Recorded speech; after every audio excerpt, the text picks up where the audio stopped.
You're listening to the Feed Your Wild podcast, a conscious lifestyle show about all things nourishing for your body, mind, and soul.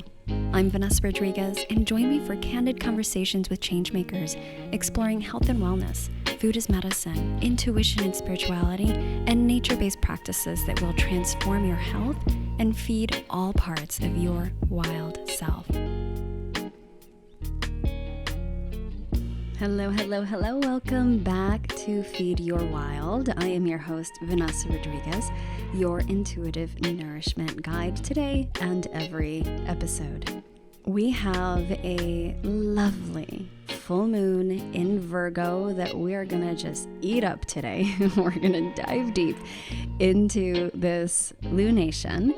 There's a lot here. And I first wanted to make a quick announcement before we dive deep, and that is also in true Virgo-ish fashion for my beautiful Virgos who know that you have these tendencies toward perfectionism. I wanted to make an announcement as a reminder about the workshop, the live workshop that I am leading March 16th. So next week, March 16th on Thursday. And that is the Free to Be All of Me workshop, a practitioner and healer's guide to overcoming imposter syndrome and reclaiming your intuitive gifts. This is for aspiring and advanced practitioners and healers. If you've been struggling with imposter syndrome, i.e., you don't believe you're qualified enough, intuitive enough, blank enough, whatever it is, enough. Maybe you have a fear of being seen, or you're procrastinating on utilizing your intuitive gifts in your healing work and experiencing perfectionism. That is definitely a way that imposter syndrome can show up in your work in your life. This workshop is for you. I'm going to be covering a ton in this workshop. You can find all the details over at wildlyrooted.com/imposter syndrome and learn more. But we're definitely going to cover what the heck imposter syndrome is. Like, where did this name and term imposter syndrome come from? We're going to talk about my own personal story navigating imposter syndrome and the simple yet profound reframe that amplified my intuition, changed my life, and got my clients better results. We're going to talk about all the different ways that imposter syndrome manifests in one's life if you are a practitioner or healer. So we will also look at specific physical symptoms, as well as all the different insidious ways that it pops up and holds you back in your work. We'll touch on the connection between imposter syndrome and your intuition, the origins, the colorful origins of your imposter syndrome and what might be going on there, what doesn't work to overcome it, such as positive thinking or gaining more success. And we're ultimately going to go through a unique and intuitive process to identify the core roots behind your imposter syndrome, unearth how it's showing up in your life, and clarify specific action steps to not only break through imposter syndrome, but begin to reclaim all parts of yourself, especially your intuitive gifts. There's a special bonus also inside that I'll be announcing during the workshop. It is a live workshop. It's 3 hours long on Thursday, March 16th. It's going to be at 1 p.m. Central Time. But I want you to know that if you sign up, there is a replay that you will have access to. And my Zoom has a limited capacity, so there's a limited amount of seats. You want to make sure if this is resonating for you, go ahead over to wildlyrooted.com/imposter syndrome or click the link in the show notes and sign up. If you're a nurse, doctor, therapist, coach, nutritionist, body worker, acupuncturist, energy healer, in the healing arts in some capacity, and you desire to overcome this phenomenon and get unstuck and get more deeply connected with your intuitive gifts, I invite you to join us. It's just $27. We're going to go super deep in those 3 hours together. You're going to walk away with a lot of ahas, insights, and clarity. So come join us. Okay, so let's get back into this full moon musing. Oh my. So March is a big month. We have Saturn that is moving into Pisces tomorrow, March 8th, which will affect all of us in different ways, depending on different aspects of our lives, depending on where Pisces is in your chart. We also have Pluto beginning to move into Aquarius. Then we have the equinox coming up this month. So that's when the sun moves into Aries. So this is the spring equinox. I can't believe we are already here, y'all. This is crazy. So, of course, if you're in the northern hemisphere, it is the spring equinox. And this is the official beginning of the new year in astrology. This is the astrological new year. That, of course, is happening March 20th, which we will have another moon musing and Healers on the Men episode for that new moon in Aries and spring equinox time. So look forward to that one.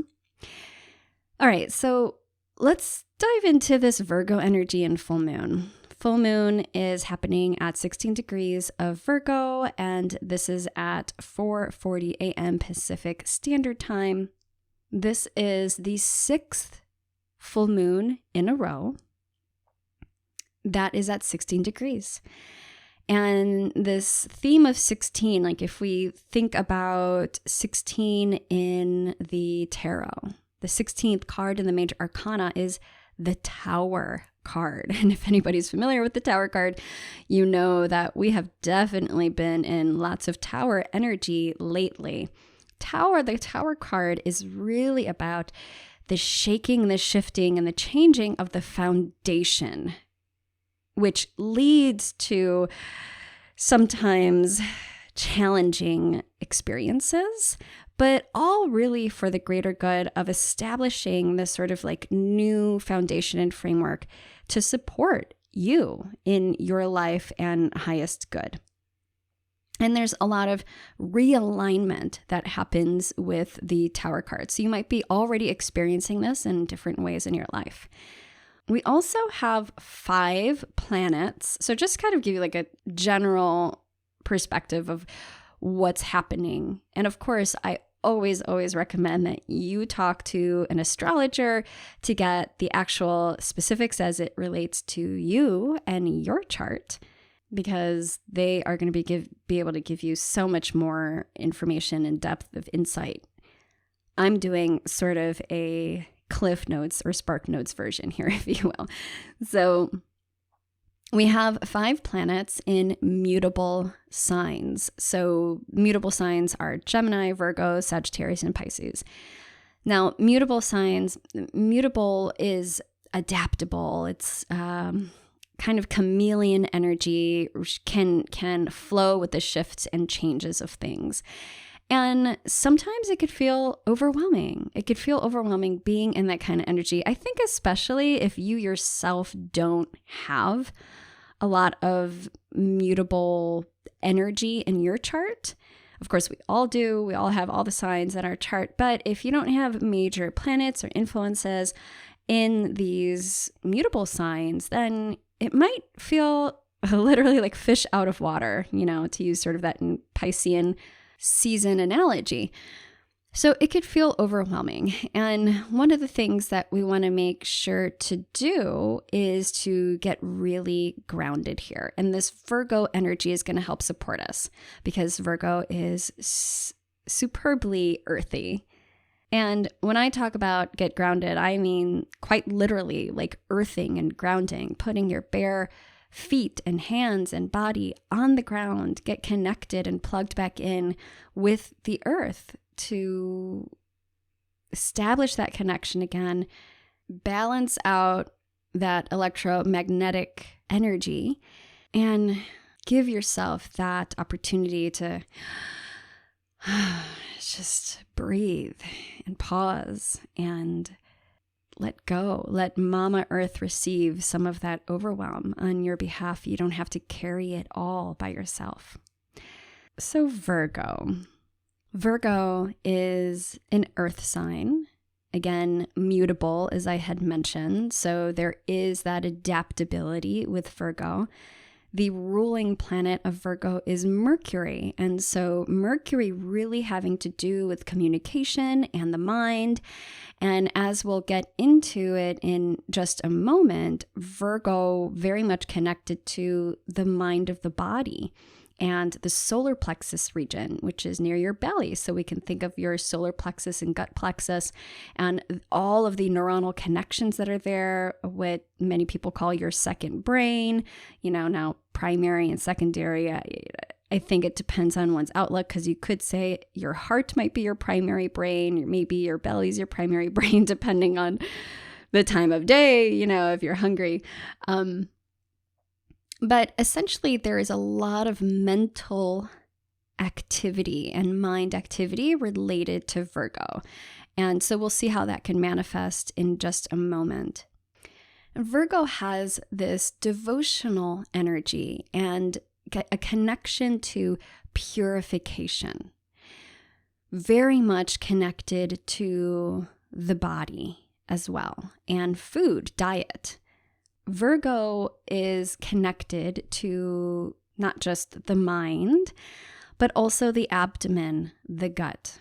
We could think of the gut brain, the intelligence through our gut knowing and instincts, but also quite literally the intestines. So the processing and digestive process that happens with the intestines, parts of the liver, the spleen, digestive enzymes, the whole process of absorption and assimilation. And as I had mentioned, the nervous system, that solar plexus that is related to digestion as well.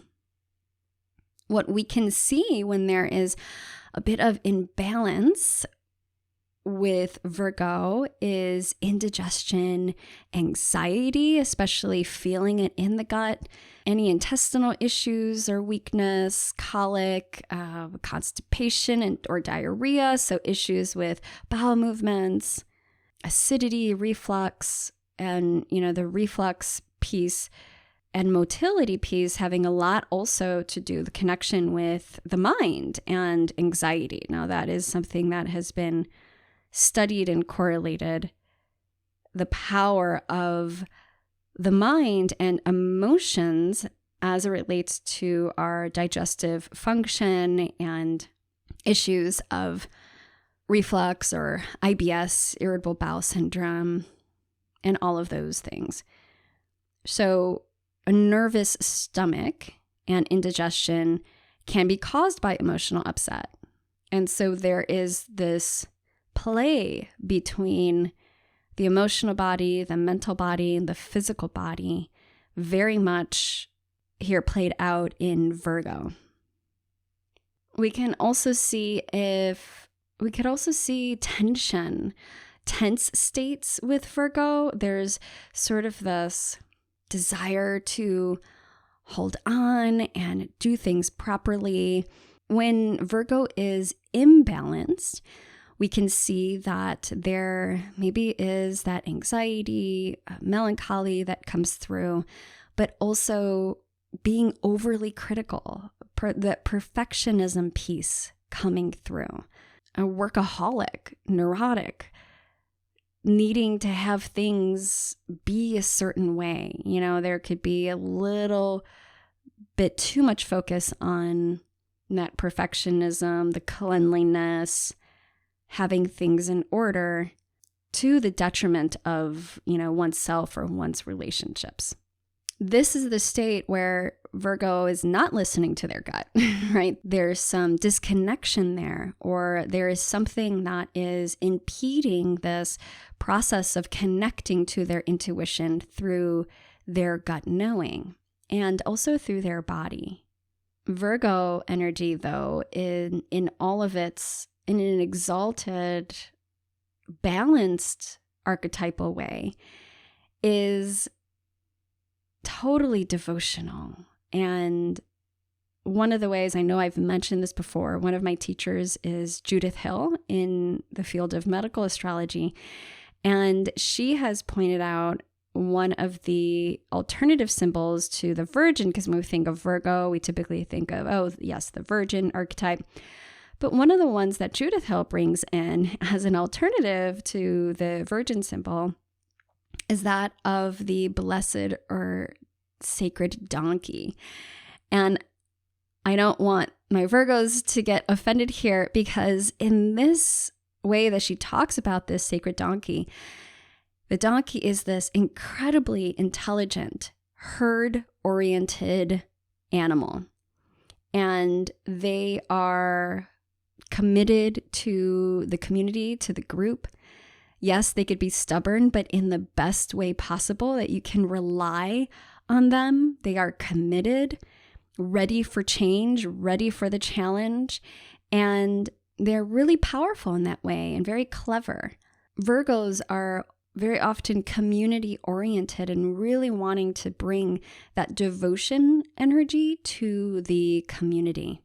Virgo also rules the 6th house, which is really the house of health when we look at it through the lens of astrology and medical astrology and the body. So with a full moon in Virgo, this definitely can be an invitation to bring that devotional energy and that sort of purification energy to your mind, your body, your home, diet, your food, and those aspects of your life.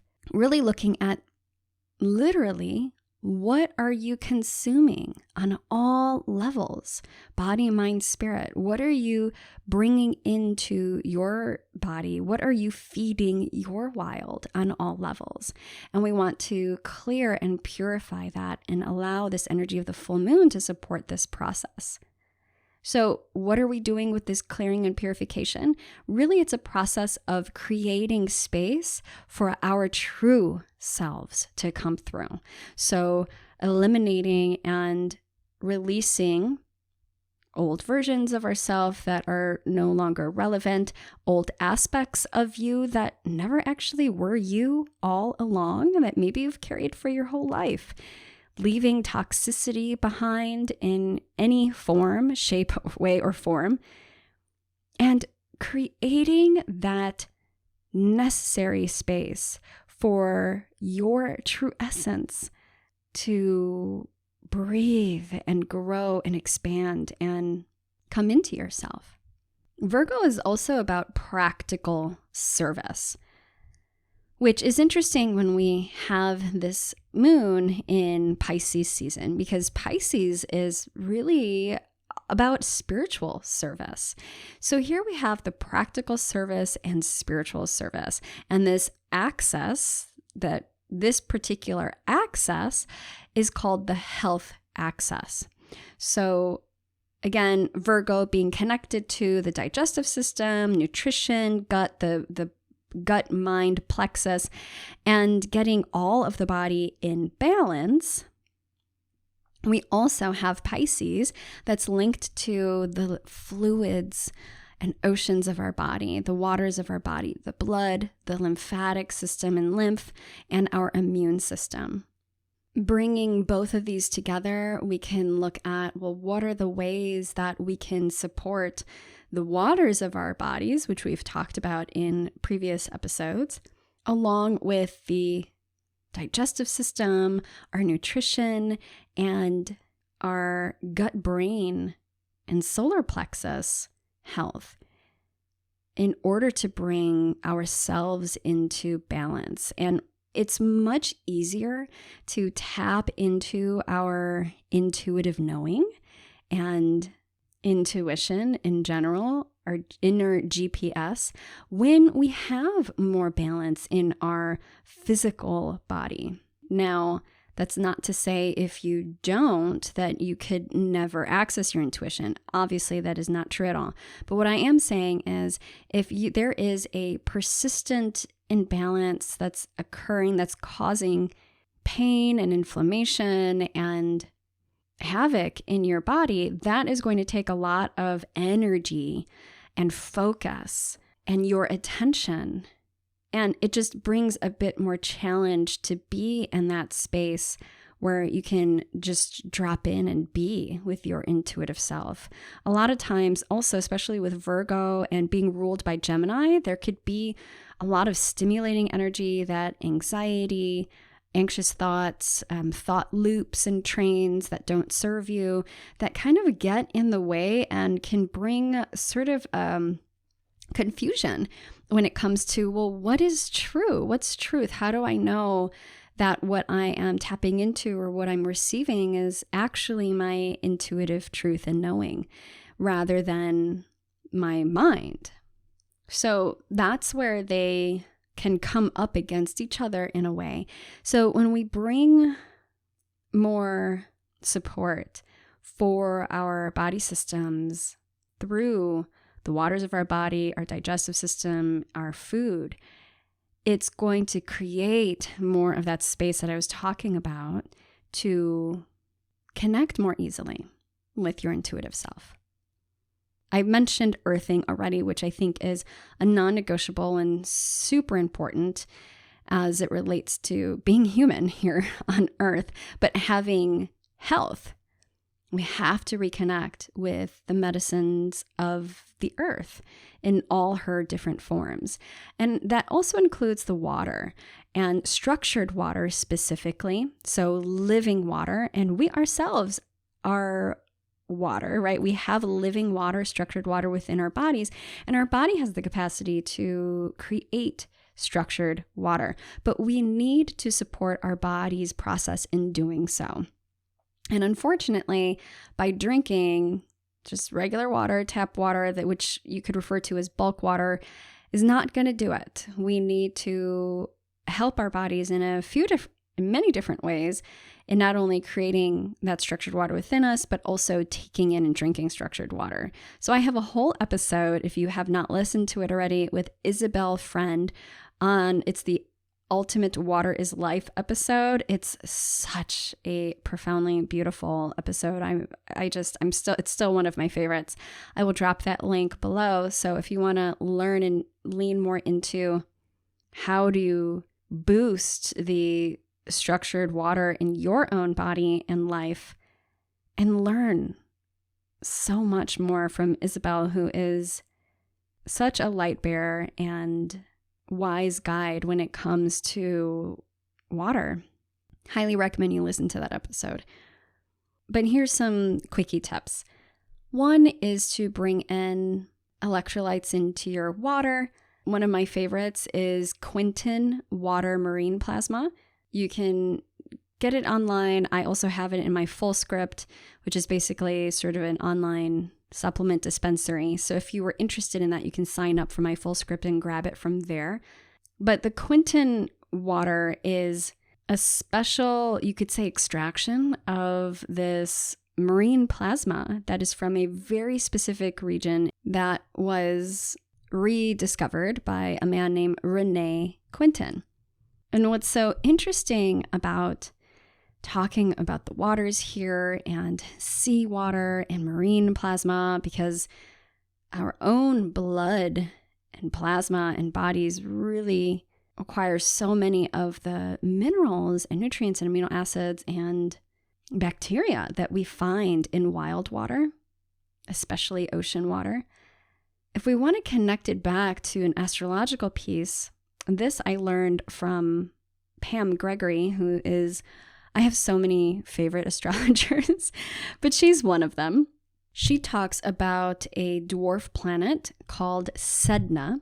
Sedna is going into Gemini in June. And so there is this important shift that's happening with that, and along with Saturn moving into Pisces, that there's going to be a lot coming up around waters and the seas. Why? Who is Sedna? So, well, Sedna is the Inuit sea goddess, and it's a tragic mythology and story where Sedna is thrown over a boat by her father, and she's grasping on for life and not wanting to drown in the deep, cold, frigid sea, and her father chops her fingers or hands off so she can no longer hold on.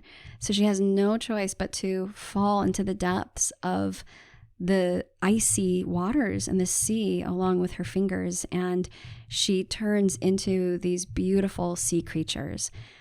So while there's a lot of violence here and tragedy, there is also this transformation through a process of change, right? Like the release and a death and rebirth process happening here that is huge, a huge evolutionary jump for humanity. Sedna, according to Pam Gregory, this dwarf planet Sedna moves from Taurus going into Gemini. So there's the end of Taurus and the beginning of Gemini, and in June, which we are moving toward. And this connects in with our fear of change, our fear of transformation, really facing that. Also a process of death and rebirth as it relates to the economy or environment linked with Taurus. So Sedna's death and transformation, her rebirth into these sea creatures, can signify how the release and letting go of whatever is primed to be released or to die is really moving us into a transformational process. And there's something to be birthed on the other side of that. So this is on a collective level that Pam Gregory talks about this with Sedna. But when we look at just the story of the Inuit sea goddess and the seas, like quite literally swimming, and this death and rebirth process happening in the waters, so much energy around waters and seas that we can feel into while we're still here in Piscean energy. So again, tending to our waters, and maybe you're inspired to go swim in a body of wild water, in ocean water, communing with the living waters around you. It would be a beautiful thing to do with this full moon.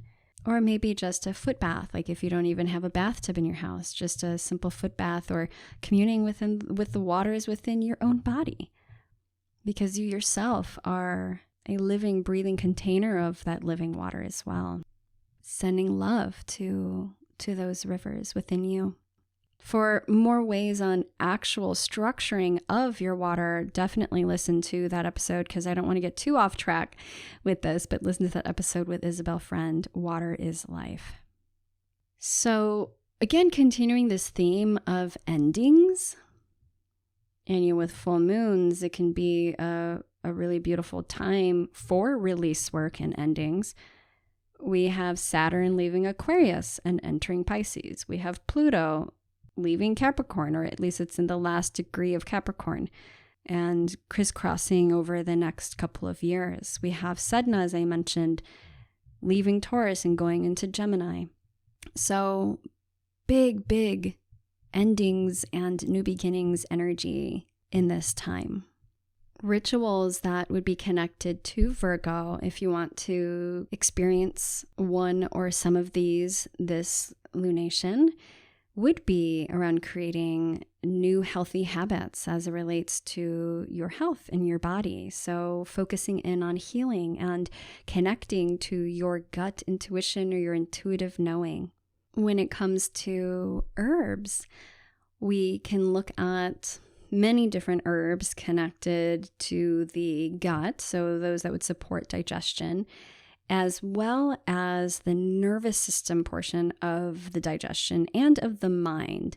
So there's quite a few to choose from. And anytime that I mention herbs or foods, really it's all about connecting in with the ones that stand out for you, that resonate, that catch your ear, and getting curious about it, connecting with it in some way. Maybe it's even just going to the store and smelling it and seeing how that informs you and your body.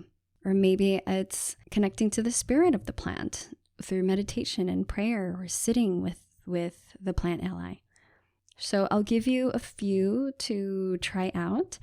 Some of my favorites for Virgo include fennel. Now, fennel has been one that I have been using for quite some time, especially with my little one. So utilizing fennel seeds to support both of our digestion. It's such a beautiful, gentle, and lovely aromatic digestive support, among other ways that it's supporting us. I typically mix it with some chamomile, ginger, and depending on, what else is needed, if a little bit more moisture is needed, maybe some cinnamon, marshmallow root, or slippery elm. So fennel for Virgo, also lavender. Lavender definitely with that support for the nervous system and calm, also being a digestive aid.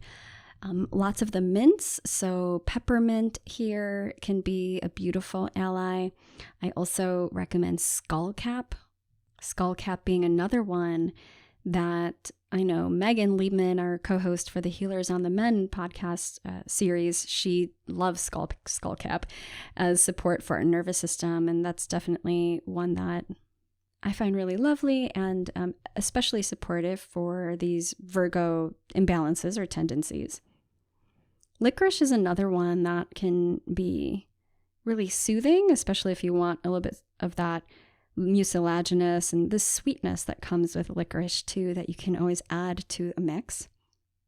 I mentioned chamomile, so I feel like chamomile is for everybody, except for those who might be sensitive to chamomile, and flowers of that kind of family, if you have like allergies to it. But otherwise, chamomile is just like a panacea almost, and really supportive for so many people. Lemon balm is another one that's specifically indicated for especially the digestive solar plexus system. And I'll mention two more. Milky oats, so Avena sativa. Milky oats is one of my favorite, and it's so soothing. You can take this one as a tincture and really helpful to calm those anxious nerves and help to restore the balance to the neuronal complex that's within our bellies and, of course, our minds. And lastly, I'll mention aloe vera. Aloe vera is another one of my favorites. One of my oldest memories of utilizing herbs within my family is with aloe vera. Both of my grandmothers, my abuelas, would have an aloe vera plant, at least one in their home, and always use it for all different types of remedies. But we would bring it in and just sort of either blend it or mix it into some water, juice it, the inner fillet of the leaf and the mucilaginous portion, of course, utilizing it for injuries, so minor cuts and scratches and burns. It's just so healing for the skin and the mucosal lining, really supporting our stomach, digestive system in general. So that's another one if you're needing some cooling and some moisture and healing love. I have to mention, as I talked about before, this story of perfectionism and how it shows up in our lives. Now, this is coming up especially around this Virgo full moon. And perfectionism really is a form of hiding and procrastination. When we have perfectionism activated, one of the best things that we can do is to pause and really ask the deeper questions of ourselves around what is truly holding you back from showing up maybe in that messier way than you would like. What is the control piece about? We want to go through a process of unrooting some of these beliefs and thoughts that are almost always tethered or anchored into some belief around self-worth. And I see this very much linked with so-called imposter syndrome, which can manifest in a lot of different ways. And of course, in the workshop, I'm going to go much deeper into my opinion and observations of imposter syndrome, what it actually is. I'm not a fan of the pathologizing of the imposter syndrome as if it's some sort of, sickness or something that you can catch. That's that's something that has been taken out of context and really blown up, I think, in the pop culture and in non-therapeutic spaces, because ultimately this imposter phenomenon, which is what it was known as previously, was really talking about a set of observations. And so I'll go much more into that inside the workshop if you're interested in learning more and really how to excavate this so-called imposter syndrome experience within your own life. But I think it's important to really point out that there is a thread here of the issue of self-worth. And it's not so much an inherent lack of self-worth. That's not necessarily where it's always coming from. But it's a systemic problem where we, at some point in our history, have been convinced that our worth is tied to something external, something outside of us. Now, again, I'm going to get much more into that in the workshop. But what I want you to take away from this today is to explore the role of perfectionism in your own life, if you experience it, and how it's getting in the way of you taking that leap, showing your full colors, launching that business or that project, and really stepping out into the world as your authentic, essential self, who you really are. And very often it requires getting to know who you really are, because we've kind of lost a sense of that. At least that's what I see on a collective level, which is very problematic. And so getting curious about how perfectionism shows up in your life, how it can be holding you back or blocking you in some way, and what are the things that you can start to do or ways of being that you can lean into that support the release of the grips of perfectionism and creating space again, as I'd mentioned, with this energy of the full moon to illuminate and shine on who you truly are and what you desire in your heart to bring forth into this world. So, this is a lovely moon to do this very deep work. And if you're finding it hard for you to do this process on your own, I encourage you to enlist a trusted ally, whether it's a human, so a loved one that you trust, a therapist, a friend, a group, a community, a container that holds no judgment, or perhaps it's even a furry friend, an animal guide, a plant ally. Find a mirror, a loving, non-judgmental mirror for you to support you in doing this work. It's so, so important. This is the final full moon, again, before the astrological new year that comes with the spring equinox on the 20th. So this is a chance to utilize this energy of this ending, the cleansing energies of this full moon, to leave behind in this old astrological year what you no longer wish to take with you. We also have Neptune that is here to support us. The planet, as I've spoken to in the previous episode on Pisces, in the Pisces new moon, this planet of spiritual growth, of intuition, of dreams, of our dreamscape in life, can really help assist us in connecting to and developing our intuition. Under this Piscean energy and this Neptunian energy, that our intuitive connection is going to be supported and heightened and expanded. And so we can more so connect in with those gut feelings, that gut intuition that Virgo is famous for. and navigating things from a higher vantage point, from that spiritual perspective. Now, of course, this doesn't mean that, connecting to your intuition and seeing through a lens that's a higher vantage point or a spiritual perspective does not absolve us from actually doing the quote work and feeling emotions, right? So it's not about bypassing, but it's about utilizing the whole self, who you truly are, which is this whole expanded spiritual being having this material, physical experience, working with your emotions, utilizing that higher connection, that divine connection, and your intuition to navigate and move through a lot of the challenges that we can experience on the physical realm, on the emotional realm.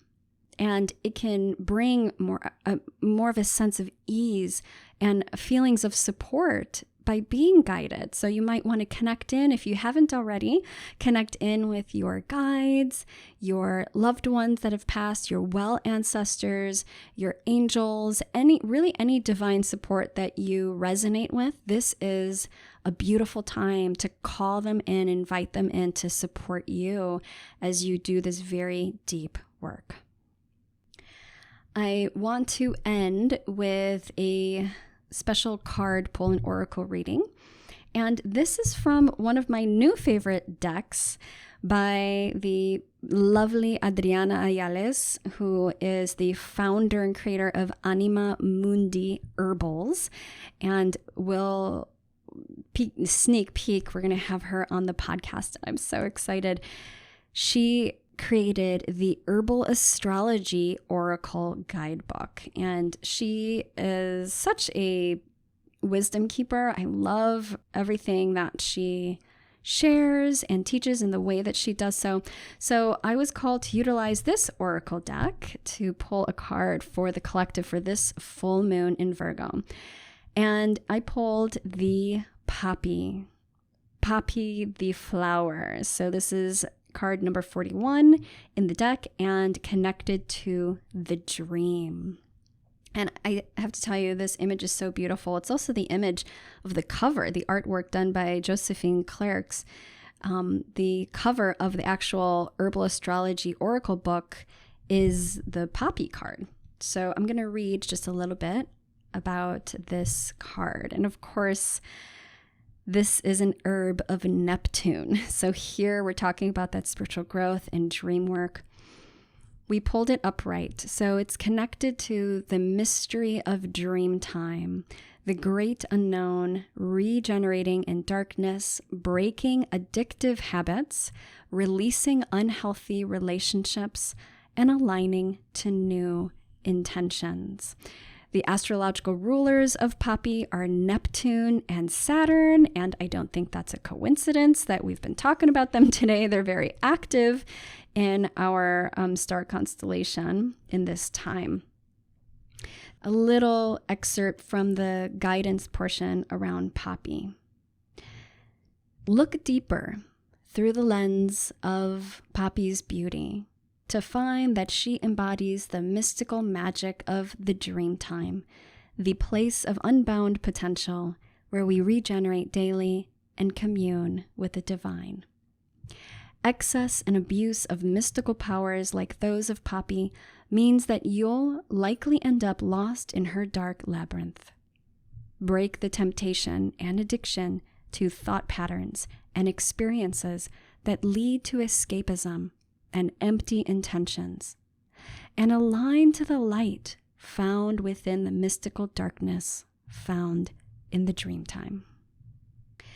Well, my dear friends, we are definitely dreaming a new reality into being together, and we need all of us online and connected to Source and our truest selves to really call in, create, and call forth a more beautiful world that we know is possible in our hearts. So I encourage you to do this work, take advantage of this lovely full moon, this Virgo energy, this Piscean energy, Neptune and Saturn, all the things. And of course, if you are so inclined, please join us live to the Free to Be All of Me workshop March 16th, a practitioner and healer's guide to overcoming imposter syndrome and reclaiming your intuitive gifts. I am so excited. I have so much to share. I cannot wait to be there with you live. And until then, happy full moon and dream on, beauties.